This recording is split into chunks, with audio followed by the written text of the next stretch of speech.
Bonjour à tous, donc Pauline Radenac, je suis attachée de recherche clinique de formation et au réseau régional de cancérologie, je suis responsable du projet de structuration de la recherche clinique en cancérologie sur le territoire de l'Aix-Basse-Normandie.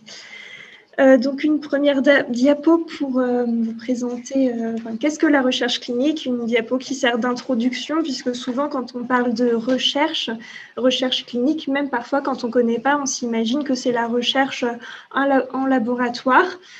Et en fait, la recherche clinique, c'est, comme la définition l'indique, l'ensemble des activités de recherche organisées et pratiquées sur l'être humain dans le cadre d'un protocole en vue du développement des connaissances biologiques ou médicales. Donc voilà, c'est vraiment la recherche qui se déroule la plupart du temps dans les établissements de santé, qui sont menés par un médecin, qui impliquent des patients. Donc, je vais surtout vous parler aujourd'hui des recherches. Donc, dans la recherche clinique, il y a différentes catégories, mais aujourd'hui, c'est surtout les recherches impliquant la personne humaine.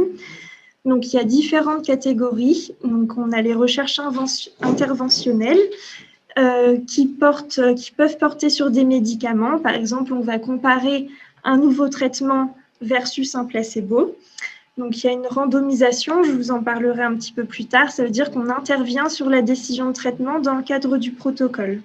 Il y a aussi des recherches qui ne portent pas sur des médicaments, donc par exemple des dispositifs médicaux, où il y a aussi des essais de radiothérapie. On va comparer deux méthodes d'irradiation. On a les recherches interventionnelles à risque et contraintes minimes. Par exemple, dans le cadre du traitement du cancer, on va comparer chez les patients traités deux méthodes d'accompagnement psychologique différentes. Donc là, il y a une randomisation, ça reste une recherche interventionnelle, mais on dit que c'est à risque et contrainte minime, puisque l'intervention, elle ne porte pas sur le traitement du cancer en soi, mais sur plutôt un soin de support. Et ensuite, on a les recherches observationnelles, donc non interventionnelles. Donc là, par exemple, on va observer des patients traités par tel ou tel anticancéreux oral. On va observer les effets secondaires, la qualité de vie ou autre. Et donc, voilà, dans les recherches observationnelles, il n'y a pas de modification de la prise en charge habituelle du patient. On se place vraiment en observateur. Dans la recherche clinique, il y a aussi d'autres recherches qui n'impliquent pas la personne humaine. Ce sont les recherches sur données, sur échantillons biologiques, etc. Je voulais resituer la recherche clinique dans ce qu'on connaît le plus, c'est le cadre du développement pharmaceutique d'un médicament. La première étape, c'est la recherche et l'isolement de la molécule. Donc là, c'est vraiment de la recherche en laboratoire, de la recherche fondamentale. Le dépôt du brevet sur la molécule, il se fait vraiment à cette toute première étape. Cette étape, elle peut durer 2 à 3 ans. Et puis ensuite, on a le développement préclinique, donc qui concerne les études chez l'animal, qui peuvent aussi durer 2 à 3 ans. Et ensuite, on a la recherche clinique, le développement clinique. Donc, c'est les essais cliniques de phase 1, 2 et 3. Je vais vous détailler ensuite quelles sont ces différentes phases. Et donc, le développement clinique, il dure 4 à 8 ans. Donc, en fait, pour un médicament, on peut avoir 10 à 15 ans de R&D avant de l'étape suivante, donc qui est l'obtention de l'autorisation de mise sur le marché, avec la fixation du prix, du taux de remboursement. Ce sont des démarches administratives qui durent 2 à 3 ans. Et ensuite, on peut délivrer le traitement à grande échelle. Et puis, on a une dernière phase. La phase 4, c'est la pharmacovigilance. J'ai mis sur la gauche une échelle par rapport au nombre de molécules, puisqu'il faut savoir qu'au tout début, on a à peu près 10 000 molécules candidates. Et il y a ce qu'on appelle un criblage moléculaire. Et donc, on diminue à chaque fois un peu le nombre de molécules candidates qui peuvent vraiment avoir un effet thérapeutique. Mais voilà, c'était pour vous donner l'échelle. En gros, pour 10 000 molécules candidates au début, on n'en a qu'une seule qui arrivera sur le marché. Donc, les phases d'essai cliniques. Donc voilà, on a les études avant précliniques. Donc, la phase 1, c'est la toute première administration chez l'homme.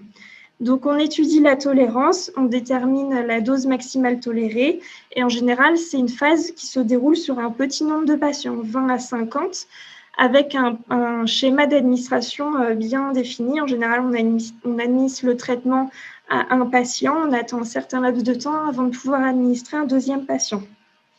Sur le schéma, il y a écrit volontaire sain. Il faut savoir qu'en cancérologie, les phases 1, c'est jamais chez un volontaire sain, c'est pas éthique, donc c'est toujours chez des malades. En phase 2, on étudie toujours la tolérance, on détermine la dose optimale et donc on augmente un petit peu le nombre de patients, donc c'est sur 100 à 500 patients. Et donc, les essais de phase 3, ensuite, c'est vraiment les essais à plus grande échelle.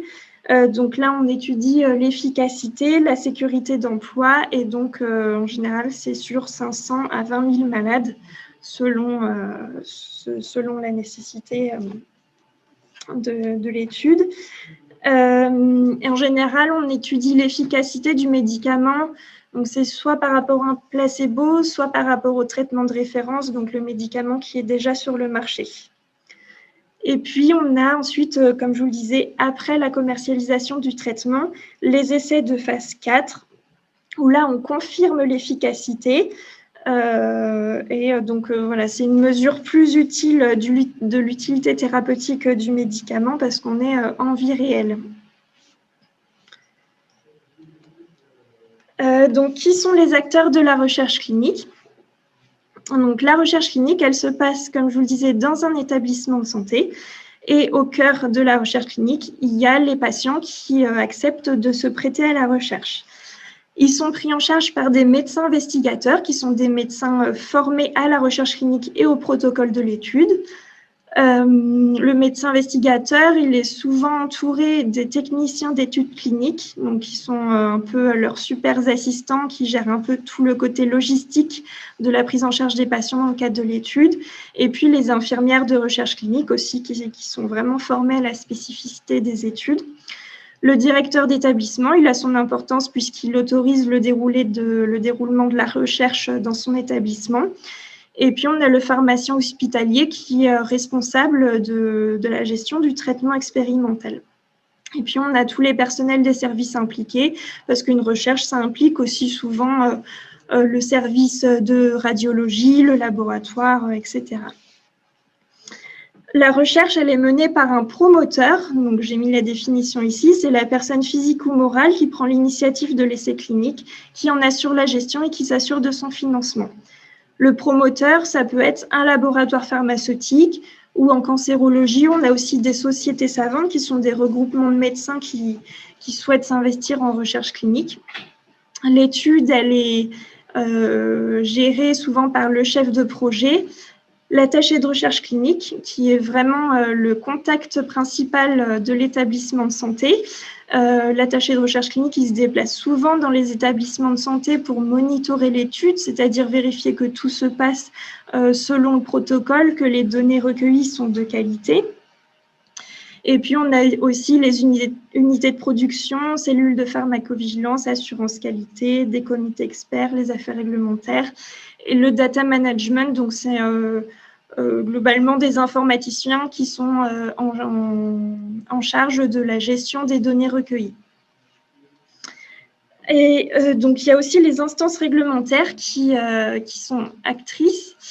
Donc, il y en a 3 principales. Donc, l'ANSM, Agence nationale de sécurité du médicament et des produits de santé, le CPP, Comité de protection des personnes, et la CNIL, Commission nationale de l'informatique et des libertés. Un promoteur qui veut mener une recherche clinique dans un ou plusieurs établissements, il doit, avant toute mise en place, toute inclusion de patients, il doit obtenir l'autorisation de ces 3 instances réglementaires. Donc, comme je le disais, la recherche clinique, c'est quelque chose de très réglementé. L'objectif de toutes ces lois et ces textes, c'est de protéger la personne humaine. Et donc là, vous avez les textes qui sont applicables en France à ce jour. Le premier texte, c'est le Code de Nuremberg qui a été rédigé donc, suite au procès de Nuremberg en 1947. Et malheureusement, suite au le procès de Nuremberg qui portait sur les essais nazis qui ont eu lieu dans les camps de concentration. Et donc, le Code de Nuremberg, c'est plutôt des observations qui ont été rédigées suite à ce procès. Et donc, c'est dans le Code de Nuremberg qu'on a vraiment la toute première notion de consentement. Donc, il y a eu ensuite la déclaration d'Helsinki, donc en 1964. Donc, c'était plutôt des recommandations aux médecins qui participent à la recherche médicale sur des êtres humains. Et donc, il faut attendre 1988 avec la loi Hurier-Cyrus-Kla, qui est vraiment le tout premier texte qui met un cadre législatif au déroulé de ces expérimentations. Donc ensuite, il y a eu la directive européenne de 2001, la loi de santé publique de 2004. Et donc en 2006, on a la loi recherche avec les bonnes pratiques cliniques. Et donc les bonnes pratiques cliniques, c'est vraiment le texte important auquel les médecins qui souhaitent s'impliquer en recherche clinique doivent être formés. D'ailleurs, souvent les promoteurs, les industriels, ils demandent une attestation de formation aux bonnes pratiques cliniques aux médecins. Et donc en 2016, le dernier texte en date, la loi Jardé. Donc voilà, comme je vous le disais, le but principal de ces textes, c'est de préserver les droits et les intérêts des patients. Alors, quels sont les enjeux de la recherche clinique? Donc pour les laboratoires, comme je vous le montrais, c'est le processus indispensable à la mise sur le marché de leurs molécules. Sans essais cliniques, il n'y a pas d'autorisation de mise sur le marché. Et donc, ce pour espérer dominer le marché pharmaceutique avec leur traitement. Pour les pays, donc c'est une certaine attractivité au regard des investissements internationaux, parce que qui dit essais cliniques sur le territoire dit emploi en lien avec cette activité. Et puis, c'est aussi une augmentation de l'offre de soins disponible pour ces citoyens. Pour les établissements, c'est aussi une certaine attractivité.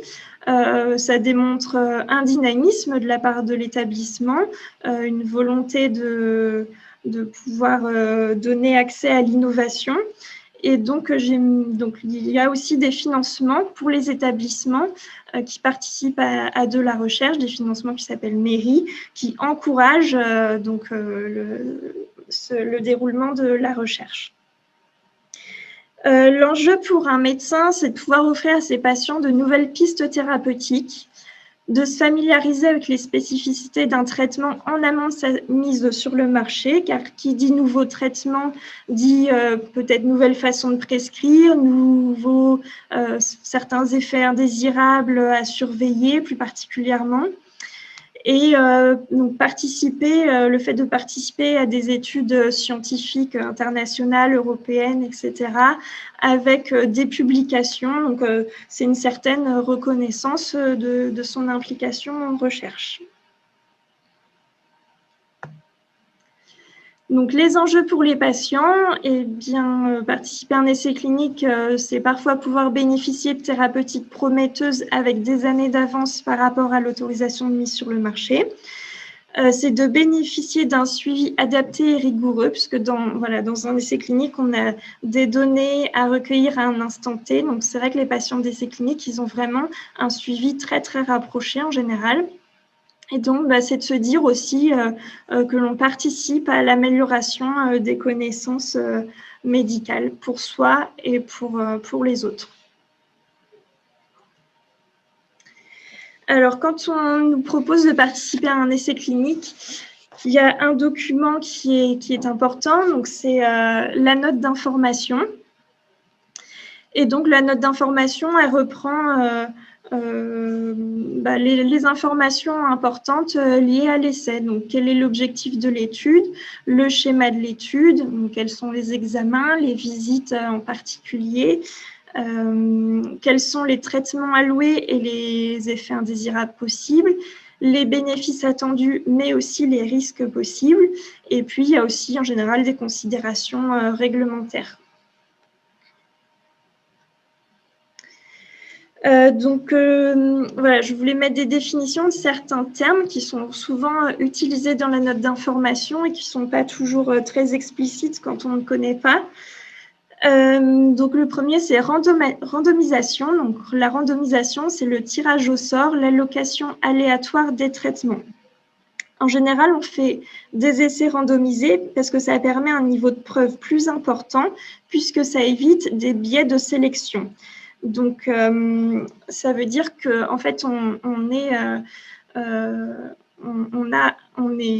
alloué à un bras de traitement de façon aléatoire. Donc, bras de traitement, voilà, c'est la définition du dessous, c'est les groupes de traitement. Et donc, cette façon de faire permet une répartition équitable des facteurs pronostiques. Donc, par exemple, l'âge, le sexe, est-ce qu'on a des comorbidités, beaucoup ou pas? Et c'est ce qui permet de dire à la fin que la différence de résultat entre les deux groupes de traitement ne peut être imputée qu'à la différence de traitement elle-même. Le placebo, donc des fois on teste versus placebo, c'est une substance sans principe actif. Et puis le terme double aveugle, les essais en double aveugle, c'est des essais dans lesquels ni le patient, ni le médecin, ni le prescripteur ne savent si le patient reçoit le médicament testé ou le placebo, ou le médicament de référence. Et donc là encore, c'est une méthode qui permet d'éviter le biais de suivi, puisqu'un médecin qui sait que son patient a un placebo, peut-être qu'il va se dire, lui, il a moins d'effets indésirables, peut-être qu'il va être un peu moins vigilant sur ce point, ou à l'inverse, s'il sait qu'il a le traitement à l'étude, peut-être qu'il va un peu surestimer la réponse. Donc voilà, le but, c'est d'éviter ce biais. Et donc ça, c'est des termes qui concernent surtout le design de l'étude et donc qui tient compte, ces caractéristiques sont décidées en tenant compte de considérations éthiques et logistiques, selon ce qui peut être fait ou non. Donc voilà, après, donc il y a la note d'information et puis à la fin de cette note d'information, il y a le formulaire de consentement. Donc c'est là qu'on recueille la signature du patient. Et donc, il y a parfois un témoin impartial quand c'est nécessaire. Il y a différents cas de figure. Si le patient a un handicap physique, qu'il est non-voyant, qu'il ne parle pas la langue, eh bien voilà, on a parfois besoin d'un témoin impartial pour le recueil du consentement. Alors, quels sont mes droits lorsqu'on me propose de participer à un essai clinique? Eh bien, déjà, on a le droit de refuser. On sent que ça impacte la prise en charge de la maladie. On a le droit de prendre le temps de la réflexion, de consulter ses proches et son médecin traitant. On a le droit de poser toutes les questions que l'on souhaite. On a le droit d'accéder à ses données personnelles, le droit de retirer son consentement à tout moment et sans justification. Et donc, comme je vous le disais, le droit d'être représenté dans des cas particuliers.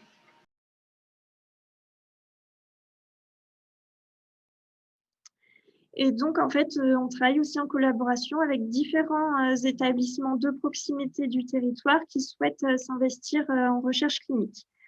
Donc, ces établissements, on les aide de différentes façons. Déjà, d'une, il y a un outil que je vais vous présenter après, qui porte vraiment sur la connaissance des essais cliniques de cancérologie ouverts aux inclusions sur le territoire. Et donc, voilà, on a créé un outil pour faciliter ça. Et donc, les établissements de proximité sont assez demandeurs de connaître ces essais, surtout c'est vrai, dans le Centre François Bachelet, c'est le CHU de Caen, pour pouvoir parfois adresser des patients. Donc, on a aussi des outils pour faciliter ces adressages. Et puis, en fonction du désir des médecins, des ressources humaines et matérielles, certains établissements souhaitent aussi ouvrir des essais cliniques sur centre. Donc là aussi, on apporte un soutien, une aide déjà à la formation à la recherche clinique, aux bonnes pratiques cliniques.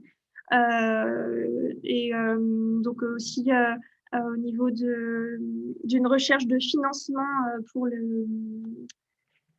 du temps technicien d'études cliniques pour mener ces essais. Et puis aussi, on fait de notre côté une prospection d'essais cliniques qui peuvent être ouverts dans ces centres-là. On a un comité de pilotage qui prend les différentes décisions pour l'ensemble du territoire. Donc, qui est composé, ce comité de pilotage, de professionnels du Centre François Belclès et du CHU de Caen, et aussi de professionnels des établissements de proximité. Et puis, on travaille avec une cellule interrégionale qui regroupe la Normandie et les Hauts-de-France, et qui fait surtout un partage d'harmonisation, de partage d'outils et de connaissances. Donc voilà, notre outil, il s'appelle Archimède, il est consultable sur archimède.fr.